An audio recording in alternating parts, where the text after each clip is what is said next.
Thank you for joining us on today's episode of Tax Matters. On Friday, the 7th of October, President Muhammadu Buhari presented the 2023 Appropriation Bill to a joint session of the National Assembly. The program is Tax Matters, and so on this episode, we are going to be dissecting the budget speech and bring closer home to you, our viewers, the areas pertaining to taxation. But before then, our tax law clinic. Chamako Haochi, and I'll be your pilot.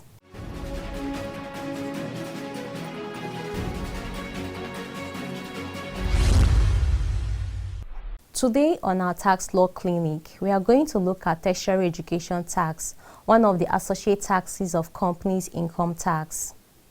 Tertiary education tax was introduced in Nigeria in January 1993 by a military decree now known as Education Tax Act No. 7. That Act No. 7 was amended by Act No. 17 of 2003, which established the Tertiary Education Trust Fund charged with the responsibility of improving, managing, and disbursing tertiary education tax to public tertiary institutions in Nigeria. That act was further amended by the Tertiary Education Trust Fund Establishment Act 2011. The law at inception imposed a 2% tax on the assessable profit of all companies in Nigeria, which was earmarked to fund public tertiary institutions in the country. By a provision in the Finance Act 2021, the rate of tertiary education tax was increased to 2.5%. Tertiary education tax is paid by every Nigerian limited liability company, and it is payable within 2 months of an assessment notice from the FIRS. In most instances, both education tax and companies' income tax are filed and remitted at the same time. Yes, the Federal Inland Revenue Service collects tertiary education tax and hands over to the Tertiary Education Trust Fund, which then allocates funds to government-owned universities, polytechnics, and colleges of education across the country. The base of tertiary education tax is broader than that of companies' income tax, largely because tertiary education tax is calculated on assessable profits. Welcome once again. Now to the story of the 2023 Appropriation Bill. The budget is christened Budget of Fiscal Consolidation and Transition. President Buhari began by acknowledging that this budget presentation was his last as president and proceeded to highlight the progress made by his administration in the last 7.5 years in 2 important areas: critical infrastructure and good governance. We have made transformational investments in infrastructure, notably establishing the Infrastructure Corporation of Nigeria in 2021, seed capital of 1 trillion naira from the Central Bank of Nigeria, the Nigerian Sovereign Investment Authority, and the Africa Finance Corporation. Leveraging finance through the Nigerian Sovereign Investment Authority into Presidential Infrastructure Development Fund to facilitate the accelerated completion of the second Niger Bridge, Lagos-Ibadan Expressway, and the Abuja-Kano Road.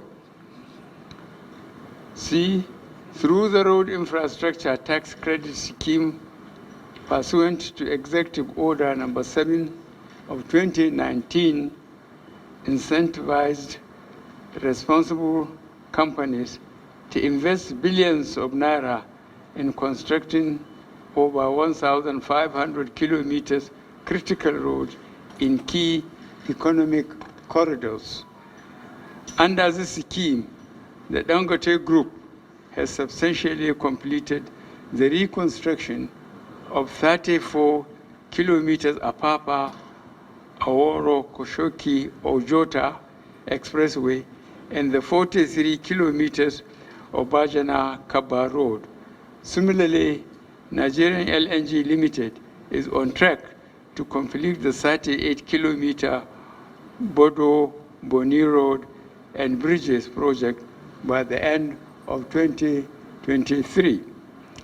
Investing significantly to restore our national railways, completing the commissioning the 156-kilometer Lagos-Ibadan standard gauge rail and its 8.72-kilometer extension to Lagos Port, the 186-kilometer Abuja-Kaduna standard gauge rail, and 327-kilometer Itape-Warri standard gauge rail.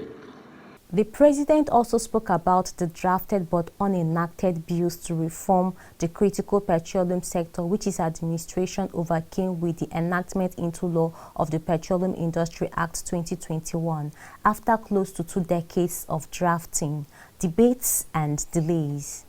Finally, enacting into law the Petroleum Industry Act 2021 after close to 2 decades of drafting, debates, and delays, leading to the commercialization of NNPC Limited and other much-needed reforms to our energy sector. This important law also complements other landmark legislations, such as the Deep Offshore and Inland Basin Production Sharing Contract Act 1993, Amendment Act 2019, to increase oil and gas revenues accruing to the Federation. In the area of good governance, President Buhari spoke about the introduction and implementation of the Yearly Finance Act. Enacting Annual Finance Act of 2019, 2020, and 2021 to support our annual budgets and respond to emerging tax, fiscal, and economic issues, including 1, reducing headline corporate tax rates for small and medium-sized enterprises. Still on measures put in place to enhance good governance in the taxation subsector, the Voluntary Asset and Income Declaration Scheme 2017, the Voluntary Offshore Asset Regularization Scheme 2018, the Innovative Road Infrastructure Development and Refurbishment Investment Tax Scheme 2019. Before launching into the 2023 budget provisions, President Buhari quickly reviewed the economic indices of the Nigerian economy in 2022. Nigeria's real gross domestic product grew by 3.54% in the second quarter of 2022, making the 7th consecutive quarter of growth. Our interventions and reflationary measures have been very effective and impactful. I am happy to report that the revenue collection and expenditure management reforms we are implementing are yielding positive results, with recent significant improvements in non-oil revenue performance. Now to 2023. Our principal objective in 2023 is to maintain fiscal stability and ensure smooth transition to the incoming administration. Distinguished members of the National Assembly, the 2023 to 2025 medium-term expenditure framework and fiscal strategy paper sets out the parameters for the 2023 budget as follows. A, oil price benchmark of 70 United States dollars per barrel. B, daily oil production estimate of 1.69 million barrels, inclusive condensates, and of 300,000 to 400,000 barrels per day. C, exchange rate of 435.57 naira per United States dollar.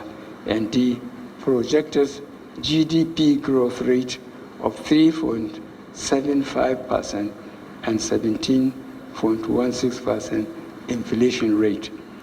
Based on these fiscal assumptions and parameters, total federally collected revenue is estimated at 16 1.87 trillion naira in 2023. Total federally distributable revenue is estimated at 11.09 trillion naira in 2023, while total revenue available to fund the 2023 federal budget is estimated at 9.73 trillion naira. This includes the revenue of 63 government-owned enterprises. Oil revenue is projected at 1.92 trillion naira. Non-oil taxes are estimated at 2.43 trillion naira. Federal Government of Nigeria independent revenue are projected to be 2.21 trillion naira. Other revenues total 762 billion naira, while the retained revenue of the government-owned enterprises amount to 2.42 trillion naira. The 2023 appropriation bill aims to maintain the focus of MDAs on the revenue side of the budget and greater attention to internal revenue generation. Sustenance of revenue diversification strategy would further increase the non-oil revenue share of total revenue. As has been done in the last 3 budget cycles, President Buhari once again hinted on the imminent presentation of the Finance Bill 2022 to the National Assembly. There you are, the 2023 Appropriation Bill. A few remarks. 1. President Buhari spoke about significant improvements in the non-oil revenue performance in the last few years. We want to confirm that the Federal Inland Revenue Service has, in the last few years, been doing a yeoman's job in ensuring that non-oil taxes bring in higher percentages of revenue. For example, in 2021, against a target collection of 6.401 trillion naira, the service raked in 6.405 trillion naira. Out of this, non-oil taxes brought in 4.396 trillion naira, a whopping 68.64%. Secondly, the 2 chambers of the National Assembly have swung immediately into action, and by the end of last week, the bill had passed second reading in both chambers. Thirdly, we await the presentation of the budget details by the Honorable Federal Minister of Finance, Budget and National Planning. You can be sure that when that happens, you will get it hot and fresh on tax matters.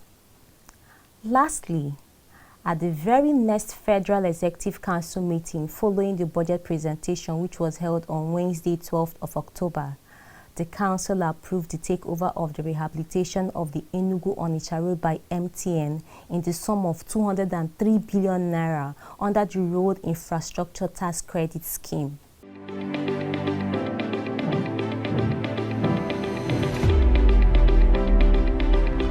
It is an offense punishable by a fine of 10 million naira and or imprisonment for any agency of the federal government other than FIRS to demand for books or returns for the purposes of tax. It is also an offense to carry out the function of assessment, collection or enforcement of tax, or pay any portion of tax revenue to any person or into any account other than the relevant accounts designated by the Constitution or relevant laws of the National Assembly. It pays to pay your tax. This message is brought to you by the Federal Inland Revenue Service, FIRS. Welcome back. President Muhammadu Buhari, in the budget speech which we just shared with you, spoke about the introduction of the Voluntary Assets and Income Declaration Scheme as one of the achievements of his administration in the area of taxation. We agree with him. VAIDS was introduced in Nigeria in June 2017. The tax amnesty under the VAIDS scheme was initially meant to last for 9 months, but was later extended by 3 months, extending it to June 30, 2018. On the 11th of July 2022, news filtered into the fact that the federal government and the Joint Tax Board were about to embark on a full-scale enforcement exercise on defaulters. And you know, when we talk about the Joint Tax Board, we are talking about the 36 state inter-revenue services and the FCT IRS. And so we thought it fit to sit down with the Secretary of the Joint Tax Board to find out precisely what the federal government and the Joint Tax Board have set out to do.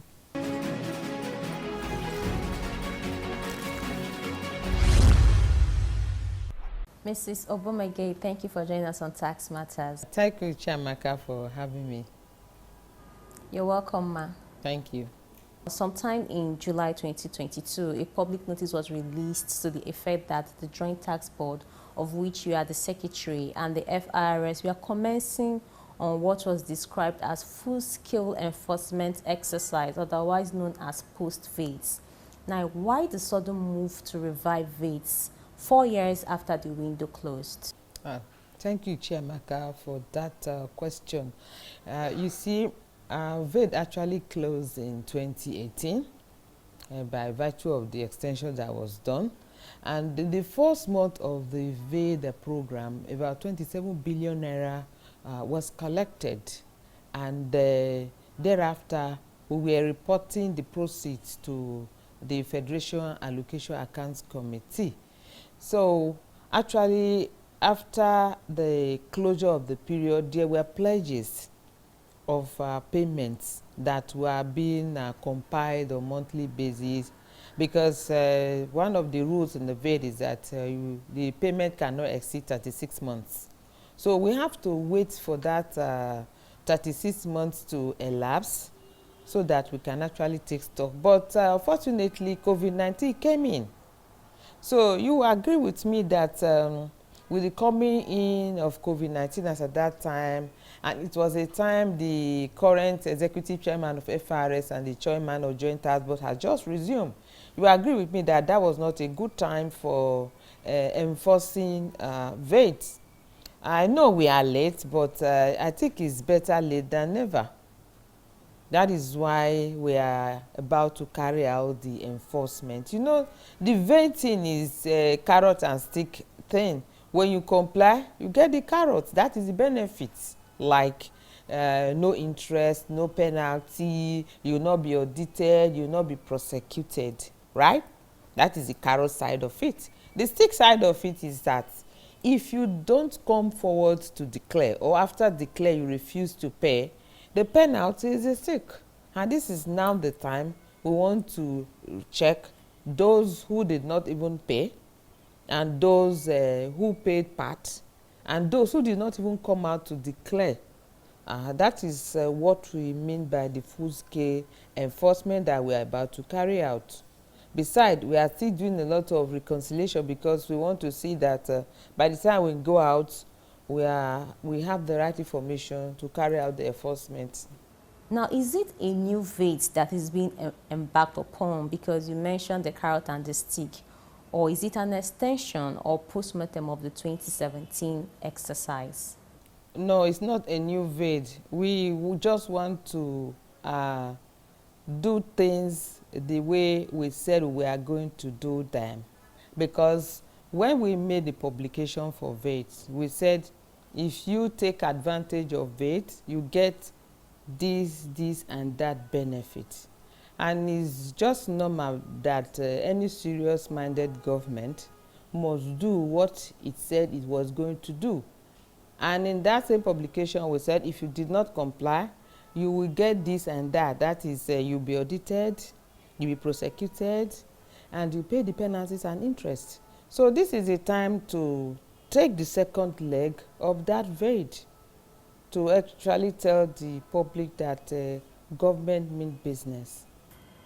Ma, we are aware that VAIDS was introduced by the Federal Ministry of Finance, and now the question arises, was it for federally collected taxes or for all taxes? It was for all taxes, both the ones that are being administered by the Federal Inland Revenue Service, that is the federal taxes, and those being administered by the State Board of Internal Revenue. Now, since it is for all taxes, what roles did your member boards play during the period of VAIDS, and what does the report card look like now? It was really a good time to show up the number of taxpayers, because most of those people that came to do the declaration, some of them were not even in the tax net before. So it actually helped to widen the tax nets. So we had the tax base increase. They did a collection, they did assessment, collection, follow-up, and give certificates to some for the taxpayers that actually finished payment then. So going on the issue of the scorecard, I can say that a lot were recovered, and it was actually it actually increased compliance, and many people were brought into the tax net. You know, the reason for things like VAIDS, as was done in other countries in Africa and other like South Africa, Namibia, Tanzania, is to encourage compliance. So actually, it actually increased and encouraged compliance. All right, ma'am. Now, with the level of information available to tax authorities pre-VAIDS, was VAIDS really necessary at all? Why did we need VAIDS in the first place? VAIDS was actually necessary. Like I said, it has helped to increase compliance. That is why since the exercise ended now, there has not been VAIDS, so that it will not be an opportunity for non-compliant taxpayers to wait and refuse to come out and pay their taxes, waiting for the day government will bring in amnesty, and they'll just take advantage of the amnesty. So actually it was necessary, because it's not only in Nigeria, it's been done in other countries, both outside Africa and in Africa, and the essence is to show up the number of taxpayers. You know, in Nigeria, according to the World Bank report, that only 30% of the taxable people are in the tax net. So we are evolving new things and new methods every day to bring in more taxpayers, so that at least we get to that 90 million taxpayer threshold. We know currently is very, very low. We only have 30% of them in the tax net. So, you know, the size of the informal sector in Nigeria is about 65%. And you know it's not easy to bring in the informal sector into the tax net. So VAIDS was necessary because it's another way of bringing in the informal taxpayers into the tax net. Now, lastly, for the purpose of clarity, what form would this full-scale enforcement exercise on defaulting taxpayers take? Yes, yeah, you know, after the report, when we get the final figure, we will be able to isolate those who fully complied, issue certificate to those that were not hitherto given certificate. Then those who have not, who paid partially, will be called to pay the final batch. As we speak now, all of them who have not fully paid have defaulted to an extent. So we are going to apply this action relatively to the level of default. Then those who did not pay at all, we have to take the full cost of the stick. That is, we assess them to pay the interest and penalty. We'll do the audit, and possibly we'll do the prosecution. That is what it's going to take. All in the aim to help generate more revenue for the country. Yeah, you're right. Thank you very much, Mrs. Obomege. We really appreciate your time. It's my pleasure. Thank you for having me once again. There you are. Based on the information that the tax authorities have, if you were not tax compliant and if you did not take advantage of VAIDS, they are coming for you. We round off on this note of caution. We have a public notice issued by the Federal Inland Revenue Service under the hand of the Executive Chairman himself. The attention of the management of the Federal Inland Revenue Service has been drawn yet again to the activities of fraudsters who are going about scamming and defrauding desperate job seekers with a fake offer of job placement in FRS for a fee. the management wishes to stress that FRS is not recruiting, and whenever it wishes to do so, all channels of communication will be utilized to inform the general public. The general public is once again called to be wary of the activities of the scammers and steer clear of them to avoid unpleasant consequences. The management of FRS is not under any obligation to answer to any matter arising from the activities of scammers or fraudsters and will not be liable in any way. The general public is therefore urged to be guided accordingly. To be forewarned is to be forearmed. Till we meet again next week on this platform, keep your nose clean. Don't do what I won't do. Thank you for watching. See you next week.